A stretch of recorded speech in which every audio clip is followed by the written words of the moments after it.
कुन्देन्दु तुषारहारधवला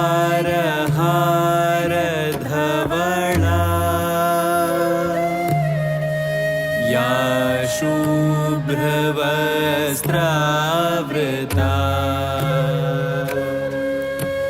या वीणावरदण्डमण्डितकरा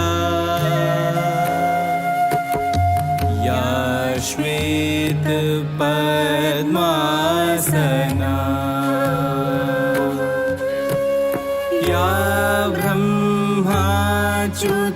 शङ्कर प्रभृतिभिर्देवे सदा वन्दिता सा मा पातु सरस्वती भगवती निःशेष जाड्यापहा। ॐ वसुधैव कुटुम्बकम् ॐ वसुधैव कुटुम्बकम् ॐ वसुधैव कुटुम्बकम् ॐ वसुधैव कुटुम्बकम्।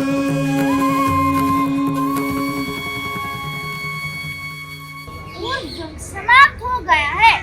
चलो अब जो कुछ सीखा है उसका अभ्यास करो। यह नवीन प्रयोग है, इसमें तनिक भी चूक नहीं होनी चाहिए।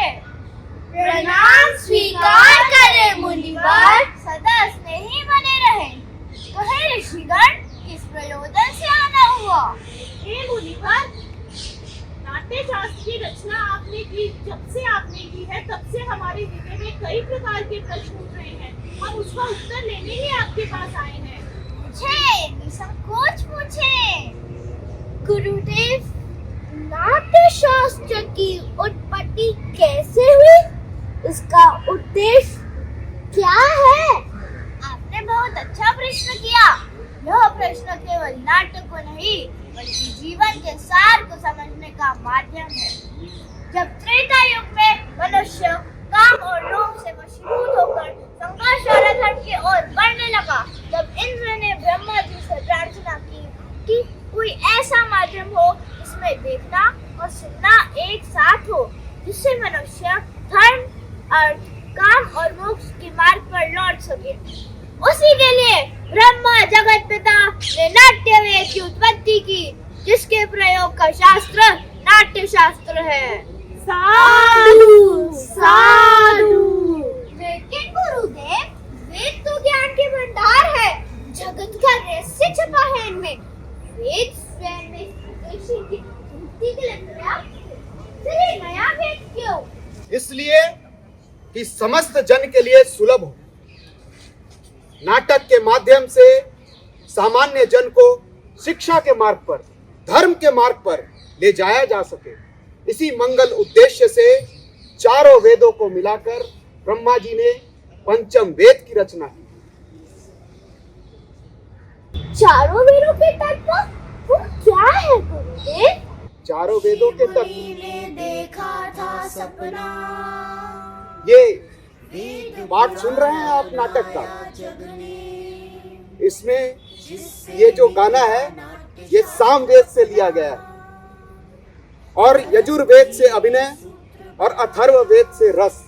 इस तरह चारों वेदों के तत्वों को मिलाकर नाट्य शास्त्र की रचना की गई। तो क्या नाटक केवल देवताओं के लिए बनाया गया है? नहीं, यही संशय लेकर दानव ब्रह्मा जी के पास गए थे। तब ब्रह्मा जी ने उन्हें उत्तर दिया कि यह सभी के लिए है। देवता, दानव, मनुष्य सभी के शुभ अशुभ कर्मों को दिखलाने के लिए। यह तो दुख पीड़ा हरने वाला है। इससे ऐसा कोई चीज नहीं जो नाटक में ना हो। सारा ज्ञान, सारा कार्य, सब कुछ नाटक में है।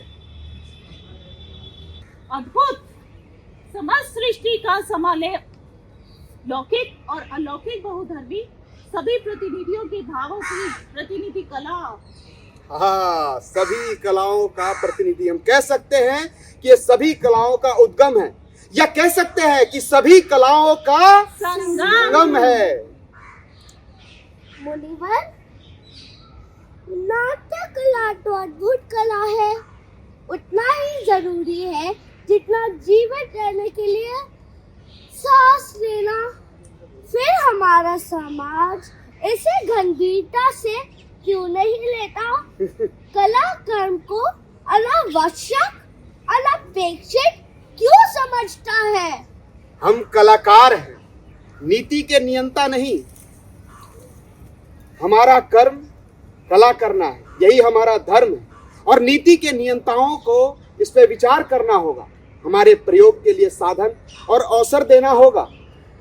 कला सिर्फ कला नहीं, ये समाज का दर्पण है, और इसके माध्यम से हम मानवीयता का भाव उत्पन्न करते हैं, और निसंदेह ये भाव इस धरती को स्वर्ग बना सकता है।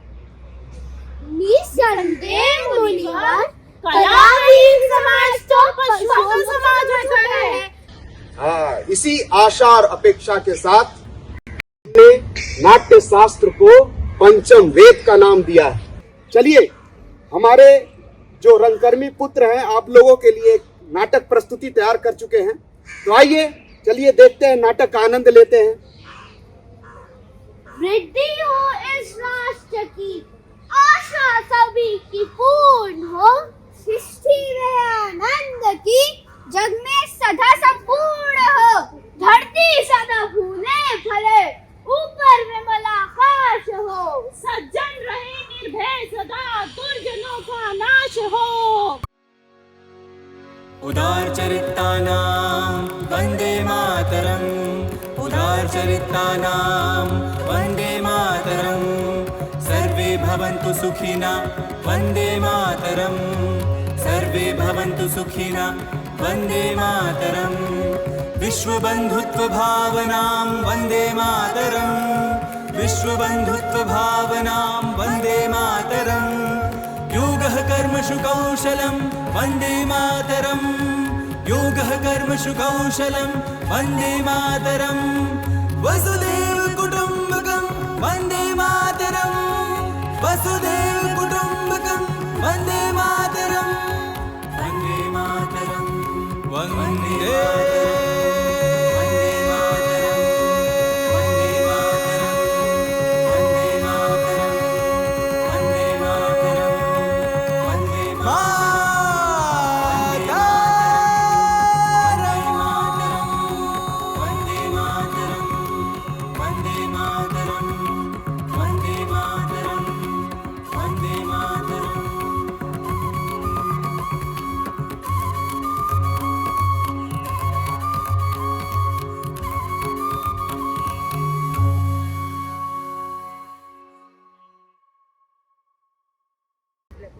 जी हाँ, तो आप लोगों से दरख्वास्त है कि नाट्य शास्त्र को हम पंचम वेद की तरह अपनाएं। जैसे हमारे 4 वेद हैं, वैसे उसे पांचवें वेद का दर्जा दें।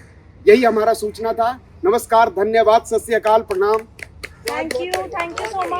बहुत बढ़िया। वो इतने तो सेट करके नहीं पहना था।